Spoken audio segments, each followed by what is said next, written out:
69,000 सहायक शिक्षक भर्ती के मामले में बवाल थमता नजर नहीं आ रहा है। सुप्रीम कोर्ट को ऑर्डर भले ही आया हो, लेकिन उसके बावजूद भी जो अभ्यर्थी हैं वो आज डिप्टी सीएम केशव प्रसाद मौर्य के घर के आवास के बाहर पहुंच गए हैं और साफ तौर से नारेबाजी कर रहे हैं कि केशव चाचा बाहर आओ, केशव चाचा न्याय करो, और अगर न्याय नहीं कर सकते हो तो साथ में बैठो। यानी कि ये दावे हैं अभ्यर्थियों के, और ये अभ्यर्थी केशव प्रसाद मौर्य डिप्टी सीएम उत्तर प्रदेश के। तस्वीर देखिए आप, ये घर है, उनका आवास है, और उसके जस्ट कुछ कदमों के बाहर यहाँ पर केशव प्रसाद मौर्य के ये अभ्यर्थी बैठे हुए हैं और दावा है कि हम तब तक नहीं जाएंगे जब तक 69,000 शिक्षकों को उनका आरक्षण विरोध जो घोटाला हुआ था उसमें उनको कहीं ना कहीं न्याय नहीं मिलता है। और इसी न्याय के चलते ही वो अब इस आवास पर पहुंचे हैं और कहीं ना कहीं चाहते हैं कि उनको न्याय मिले, और न्याय ही आप देखिए इनके हाथों में जो ये तस्वीर है, एक तस्वीर हाईकोर्ट ने माना है आरक्षण घोटाला है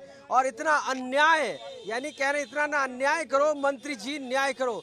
मंत्रियों से न्याय मांग रहे हैं, वो मंत्री जो ओबीसी को प्रेजेंट करते हैं, वो मंत्री जो आरक्षण की राजनीति करते हैं, उनसे मांग रहे हैं न्याय। अब आप बताइए कि क्या न्याय मिलेगा? अब तो सुप्रीम कोर्ट ने कह दिया है। देखिए, जहां तक न्याय देने की बात, सरकार अभी भी हमको न्याय दे सकती है। 23 तारीख को जो मुकदमा लगा है उससे पहले टेबल पे बैठ के वार्ता होनी चाहिए, एक स्पष्ट वर्क प्लान होना चाहिए, एक ठोस कार्य योजना होनी चाहिए कि 23 तारीख को हम इस प्लान के साथ जा रहे हैं और आपको न्याय दिलवाने का काम करें। अगर सरकार चाहेगी तो ये मामला 23 तारीख को ही डिसाइड हो जाएगा, लेकिन अगर सरकार में बैठे लोग ऐसे ही हट पे रहे और ये अधिकारी ऐसे ही अपनी मनमानी पे उतारू रहे तो 23 छोड़िए, अगर 2031 तक भी ये मामला हल हो जाए तो बहुत बड़ी बात होगी। आप लोग कह रहे थे डर है आप लोगों को सुप्रीम कोर्ट ना चला जाए, वही बात सच साबित हुई, सुप्रीम कोर्ट चला गया। देखिए, हम तो आपके कैमरे पे पहले दिन से चिल्ला चिल्ला के कह रहे थे जिन अधिकारियों ने आरक्षण की डकैती की, जिन अधिकारियों ने आरक्षण की चोरी की, उन्हीं के हाथों में हमारा भविष्य दोबारा सौंप दिया गया है। तो हम पूरी तरह से मुतमईन थे इस बात को लेके कि अधिकारी दोबारा इस षड्यंत्र के तहत इसको भर्ती को फंसाएंगे, और वही इन्होंने काम किया। कौन अधिकारी ऐसे हैं जो आप बार बार कह रहे हैं, उन पे आरोप लगा रहे हैं, इतने संगीन आरोप? वो अधिकारी कौन, उनका नाम लीजिए साफ साफ। देखिए, अधिकारी तो सभी वही हैं। सरकार भले रिपीट हुई, मंत्री बदल गए, लेकिन अधिकारी तो वही है ना। तो जिस भी अधिकारी ने किया, गोमती नगर की घटना हुई, सरकार ने बता दिया, ये सरकार की जिम्मेदारी है, देश के सामने लाके खड़ा करे ना वो कौन सा अधिकारी है। 69,000 शिक्षक भर्ती में जिस अधिकारी ने संविधान का अनुपालन नहीं किया, जिसने आरक्षण लूटा, उस अधिकारी का नाम जानने का देश को हक है। उसको लाइए मुख्यमंत्री जी, मत बचाइए उसको लाइए, देश के सामने खड़ा करिए, जैसे गोमती नगर की घटना में शामिल लोगों को आपने किया। पूरे देश ने वाहवाही की कि आपने आरोपियों को देश के सामने रखा। 69,000 शिक्षकों की भर्ती में जिस अधिकारी ने घोटाला किया उसको देश के सामने खड़ा करने में क्या, मैं कह रहा हूँ न्यायालय ने स्टे किया है ना।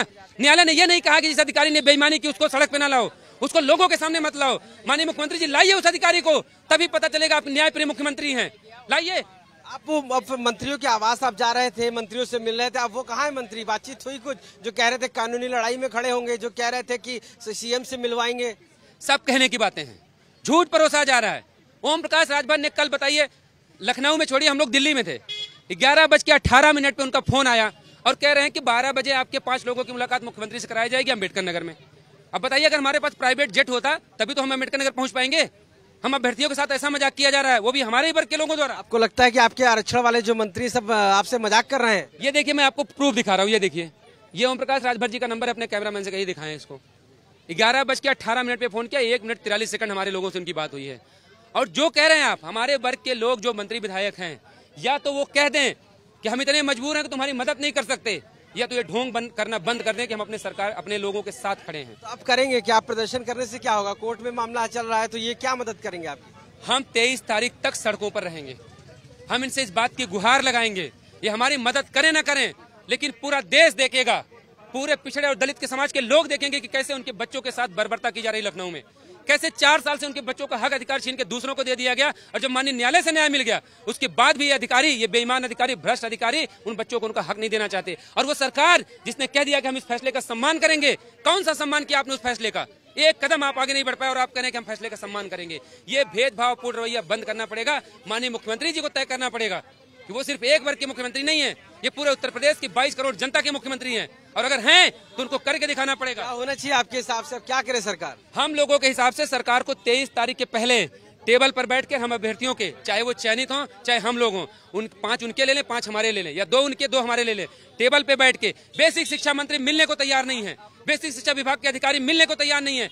किस बिना पर ये कह रहे हैं कि हम आपके साथ खड़े हैं? मैं कह रहा हूँ अगर ऐसे खड़े होने से बेहतर है कि आप बैठ जाइए। फेवर में ट्वीट तो कर रहे हैं। ट्वीट का क्या करें हम?